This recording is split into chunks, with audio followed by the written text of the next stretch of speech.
This is Real News Media TV, coverage you can trust. Please like, share, subscribe, and hit the notification bell. Select all for daily news updates. Good afternoon, my Real News Media TV family. Welcome back to the channel for another news update for April 27, 2023. And in the news this afternoon, donkey charged with wounding with intent.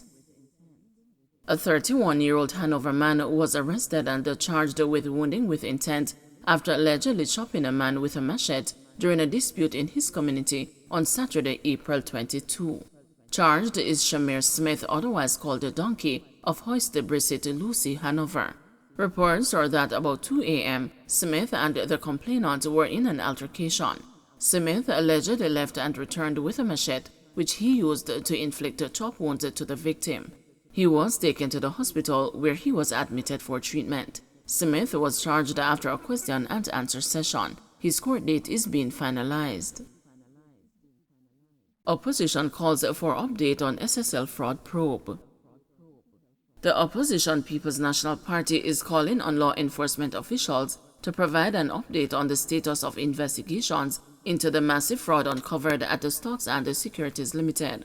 In a release on Wednesday, Opposition spokesman on finance Julian Robinson said it is critically important that the public be kept abreast of the progress being made by law enforcement officials in this important case.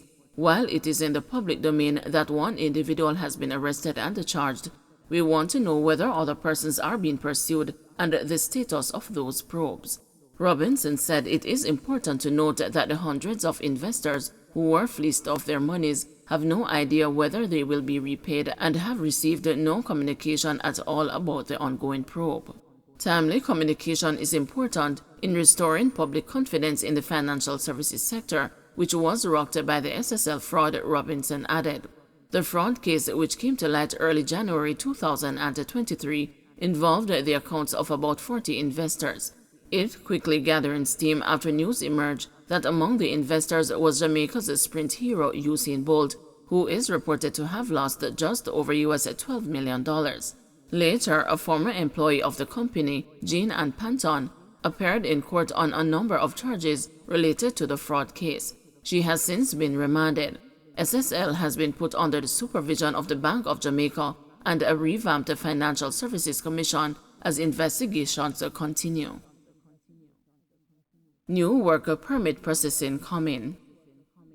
The Ministry of Labor and Social Security has announced that it is replacing its long-standing work permit process with a new web-based, mobile-friendly work permit and skills certificate management system at a cost of $927,000.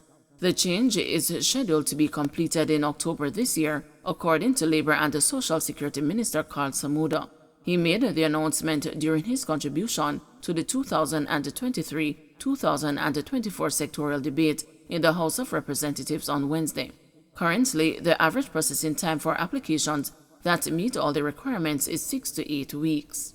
The new system will facilitate investment in identified areas of need, since it will be informed by labor market intelligence, including training and certification needs, which is desperately required to close the skills gap in the local economy, Mr. Samuda said. He promised that the new system will be safe, secure, efficient, business-friendly, and client-focused. During the 2022-2023 fiscal year, the ministry received 4,855 applications for work permits, of which 1,843 were from new applicants, while 2,246 were for renewals. Of the remaining 766 applications, 599 were for work permit exemptions and 167 were for marriage exemptions. The ministry also processed 187 CARICOM single market and economic skills certificate applications and 11 rights of establishment applications. Parliamentary opposition again calls for Minister Samuda to be replaced. Opposition spokesperson on Labor and Social Security, Dr. Angela Brown-Burke, is calling for Labor Minister Carl Samuda to be replaced amid what she says is his failure to effectively respond to a number of labor-related issues. In her contribution to the sectoral debate in the House of Representatives yesterday afternoon, Dr. Brownberg accused Mr. Samuda of failing farm workers and the security guards. She also took Mr. Samuda to task for failing to deliver on a promise to increase the national minimum wage by 100%. Dr. Brownberg says a new approach to labor issues is needed. The truth is, we need a minister who is quick to respond to issues facing workers. A minister with a keen interest that is fully engaged in reaching a settlement in disputes between business leaders and workers and their representatives. Madam Speaker, today we have workers, industrial relations practitioners, business leaders yearning for the days when the minister showed a real interest in improving the industrial relations climate. At this point, no one can be blamed for coming to the conclusion, Minister, that there is no interest in these issues, or that you don't care or simply cannot manage your portfolio responsibilities. Dr. Brownberg also called for Prime Minister Andrew Holness to break his silence on the various labor-related issues. The truth, though, is that the silence of the Prime Minister in the face of these failures place him too under the spotlight. And the assessment is not favorable at all. In fact, many are thinking that time come for a new Prime Minister as well.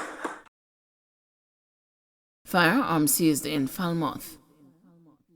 A team of officers assigned to the Trelawney Police Division seized a firearm during an operation in Water Square, Falmouth in the parish on Wednesday, April 26. Reports are that about 1:15 a.m., lawmen were in the area when they saw a man walking along the roadway whose action aroused their suspicion. On seeing the police, the man ran and dropped an object. The object was retrieved, and a closer examination of the object revealed that it was a Taurus Millennium 9mm pistol.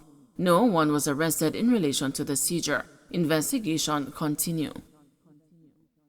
Critical pieces of crime-fighting legislation to be advanced, says Chang. Critical pieces of crime-fighting legislation will be advanced to support the work of the security forces, improve public order and safety, and reduce crime and violence. Deputy Prime Minister and the Minister of National Security, Horace Chang, provided an update on the legislative framework while making his contribution to the 2023-2024 sectoral debate in the House of Representatives on Tuesday.